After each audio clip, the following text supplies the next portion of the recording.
Jiangying, Deloitte China chair and the national political advisor, has said that China has a huge market and the country remains open-minded in seeking to continuously improve its business environment.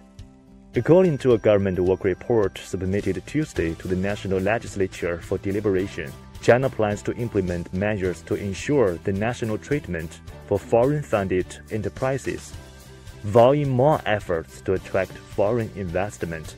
I think opening up is the buzzword and is actually happening every day. The market still has huge possibilities for every company, not just for investment companies, but I think foreign investment company will continue to feel that there are lots of opportunities, whether it's consumer market, whether it's the green low carbon investment that's opened up, whether it's the banking, insurance, investment companies, and whether in the healthcare sector, whether it's the auto.